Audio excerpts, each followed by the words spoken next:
Matthew Henry's Commentary on the Whole Bible. Numbers 33. In this chapter we have 1. A particular account of the removals and encampments of the children of Israel, from their escape out of Egypt to their entrance into Canaan, 42 in all, with some remarkable events that happened at some of those places, verses 1 to 49. 2. A strict command given them to drive out all the inhabitants of the land of Canaan, which they were not going to conquer and take possession of, verses 50 to 56. So that the former part of the chapter looks back upon their march through the wilderness, the latter looks forward to their settlement in Canaan. Encampments of the Israelites, 1452 BC. 1. These are the journeys of the children of Israel, which went forth out of the land of Egypt with their armies under the hand of Moses and Aaron. 2. And Moses wrote their goings out according to their journeys by the commandment of the Lord, and these are their journeys according to their goings out. 3. And they departed from Ramesses in the first month, on the 15th day of the first month. On the morrow after the Passover the children of Israel went out with an high hand in the sight of all the Egyptians. For the Egyptians buried all their firstborn, which the Lord had smitten among them. Upon their gods also the Lord executed judgments. 5. And the children of Israel removed from Ramesses, and pitched in Succos. 6. And they departed from Succos, and pitched in Etham, which is in the edge of the wilderness.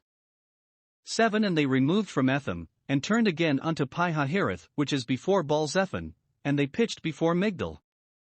8. And they departed from before Pi-hahiroth, and passed through the midst of the sea into the wilderness, and went 3 days' journey in the wilderness of Etham, and pitched in Marah. 9. And they removed from Marah, and came unto Elim, and in Elim were 12 fountains of water, and 70 palm trees, and they pitched there. 10. And they removed from Elim, and encamped by the Red Sea. 11. And they removed from the Red Sea, and encamped in the wilderness of Sin. 12. And they took their journey out of the wilderness of Sin, and encamped in Dophkah. 13. And they departed from Dophkah, and encamped in Alush. 14. And they removed from Alush, and encamped at Rephidim, where was no water for the people to drink. 15. And they departed from Rephidim, and pitched in the wilderness of Sinai. 16. And they removed from the desert of Sinai, and pitched at Kibroth-Hattaavah. 17. And they departed from Kibroth-Hattaavah, and encamped at Hazeroth. 18. And they departed from Hazeroth, and pitched in Rithmah. 19. And they departed from Rithmah, and pitched at Rimmon-Perez. 20. And they departed from Rimmon-Perez, and pitched in Libnah. 21. And they removed from Libnah, and pitched at Rissah. 22. And they journeyed from Rissah, and pitched in Kehelatha. 23. And they went from Kehelatha, and pitched in Mount Shapher. 24. And they removed from Mount Shapher, and encamped in Harada. 25. And they removed from Harada, and pitched in Makaloth.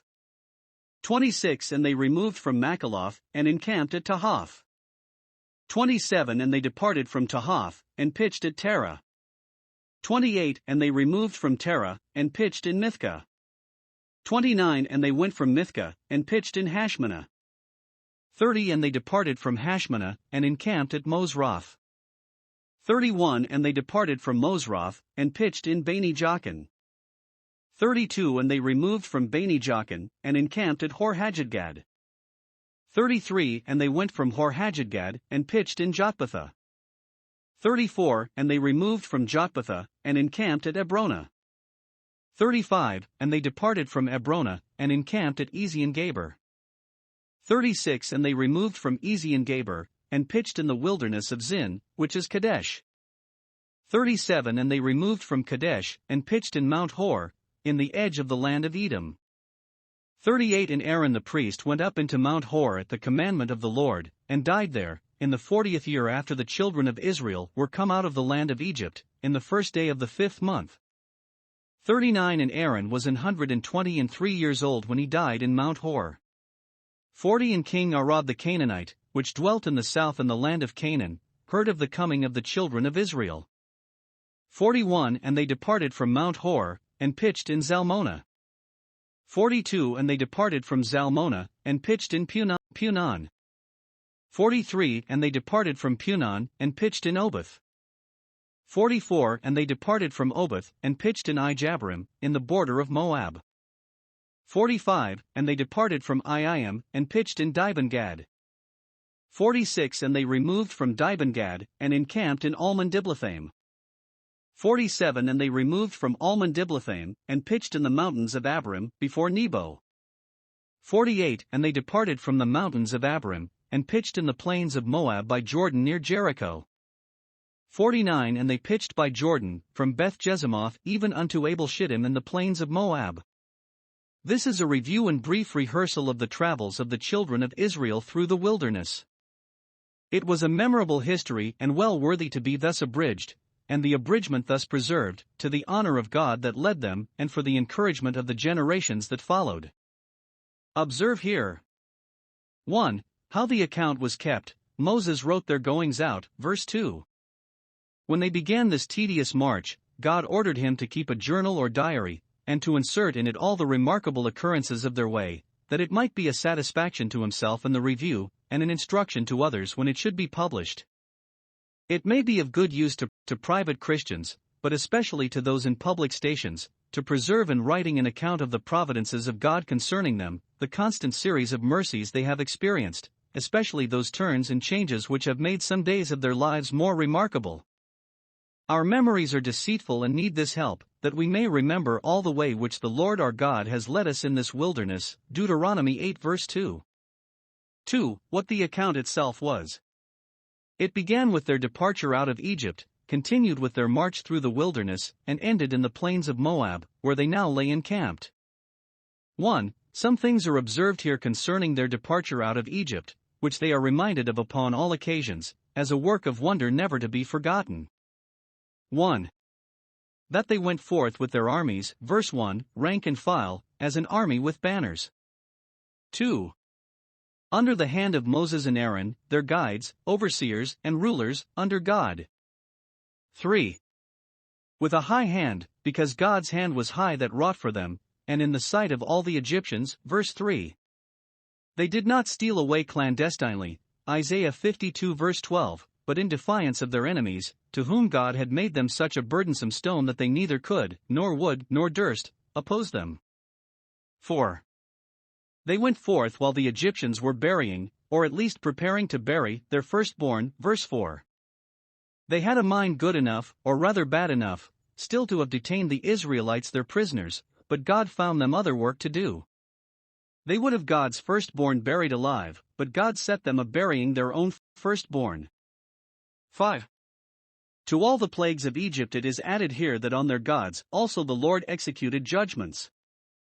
Their idols which they worshipped, it is probable, were broken down, as Dagon afterwards before the ark, so that they could not consult them about this great affair. To this perhaps there is reference, Isaiah 19 verse 1, the idols of Egypt shall be moved at his presence. 2. Concerning their travels towards Canaan. Observe, 1. They were continually upon the remove. When they had pitched a little while in one place they departed from that to another. Such is our state in this world, we have here no continuing city. 2. Most of their way lay through a wilderness, uninhabited, untracked, unfurnished even with the necessaries of human life, which magnifies the wisdom and power of God, by whose wonderful conduct and bounty the thousands of Israel not only subsisted for 40 years in that desolate place, but came out at least as numerous and vigorous as they went in. At first they pitched in the edge of the wilderness, verse 6, but afterwards in the heart of it. By less difficulties God prepares his people for greater. We find them in the wilderness of Etham, verse 8, of Sin, verse 11, of Sinai, verse 15. Our removals in this world are but from one wilderness to another. 3. They were led to and fro, forward and backward, as in a maze or labyrinth, and yet were all the while under the direction of the pillar of cloud and fire. He led them about, Deuteronomy 32 verse 10, and yet led them the right way, Psalm 107 verse 7. The way which God takes in bringing his people to himself is always the best way, though it does not always seem to us the nearest way. 4. Some events are mentioned in this journal, as their want of water at Rephidim, verses 14, the death of Aaron, verses 38 and 39, the insult of Arad, verse 40, and the very name of Kibroth Hattaavah, the graves of lusts, verse 16, has a story depending upon it. Thus we ought to keep in mind the providences of God concerning us and our families, us and our land, and the many instances of that divine care which has led us, and fed us, and kept us, all our days hitherto. Shittim, the place where the people sinned in the matter of Peor, chapter 25 verse 1, is here called Abel Shittim. Abel signifies mourning, as Genesis 50 verse 11, and probably this place was so called from the mourning of the good people of Israel on account of that sin and of God's wrath against them for it. It was so great a mourning that it gave a name to the place. The Canaanites doomed, 1452 BC. 50 And the Lord spake unto Moses in the plains of Moab by Jordan near Jericho, saying, 51 Speak unto the children of Israel, and say unto them, When ye are passed over Jordan into the land of Canaan, 52 Then ye shall drive out all the inhabitants of the land from before you, and destroy all their pictures, and destroy all their molten images, and quite pluck down all their high places. 53 And ye shall dispossess the inhabitants of the land, and dwell therein, for I have given you the land to possess it. 54 And ye shall divide the land by lot for an inheritance among your families, and to the more ye shall give the more inheritance, and to the fewer ye shall give the less inheritance. Every man's inheritance shall be in the place where his lot falleth, according to the tribes of your fathers ye shall inherit. 55 But if ye will not drive out the inhabitants of the land from before you, then it shall come to pass, that those which ye let remain of them shall be pricks in your eyes, and thorns in your sides, and shall vex you in the land wherein ye dwell. 56 Moreover it shall come to pass, that I shall do unto you, as I thought to do unto them. While the children of Israel were in the wilderness, their total separation from all other people kept them out of the way of temptation to idolatry, and perhaps this was one thing intended by their long confinement in the wilderness, that thereby the idols of Egypt might be forgotten, and the people erred, as it were, and purified from that infection, and the generation that entered Canaan might be such as never knew those depths of Satan. But now that they were to pass over Jordan, they were entering again into that temptation, and therefore, 1. They are here strictly charged utterly to destroy all remnants of idolatry. They must not only drive out the inhabitants of the land, that they may possess their country, but they must deface all their idolatrous pictures and images, and pull down all their high places, verse 52. They must not preserve any of them, no, not as monuments of antiquity to gratify the curious, nor as ornaments of their houses, nor toys for their children to play with, but they must destroy all, both in token of their abhorrence and detestation of idolatry, and to prevent their being tempted to worship those images, and the false gods represented by them, or to worship the God of Israel by such images or representations. 2. They were assured that, if they did so, God would by degrees put them in full possession of the land of promise, verses 53 and 54. If they would keep themselves pure from the idols of Canaan, God would enrich them with the wealth of Canaan. Learn not their way, and then fear not their power. 3. They were threatened that, if they spared either the idols or the idolaters, they should be beaten with their own rod, and their sin would certainly be their punishment. 1. They would foster snakes in their own bosoms, verse 55. The remnant of the Canaanites, if they made any league with them, though it were but a cessation of arms, would be pricks in their eyes and thorns in their sides, that is, they would be upon all occasions vexatious to them, insulting them, robbing them, and, to the utmost of their power, making mischief among them. We must expect trouble and affliction from that, whatever it is, which we sinfully indulge. That which we are willing should tempt us we shall find will vex us. 2. The righteous God would turn that will upon the Israelites which was to have crushed the Canaanites. I shall do to you as I thought to do unto them, verse 56. It was intended that the Canaanites should be dispossessed, but if the Israelites fell in with them, and learned their way, they should be dispossessed, for God's displeasure would justly be greater against them than against the Canaanites themselves. Let us hear this and fear. If we do not drive sin out, sin will drive us out. If we be not the death of our lusts will be the death of our souls.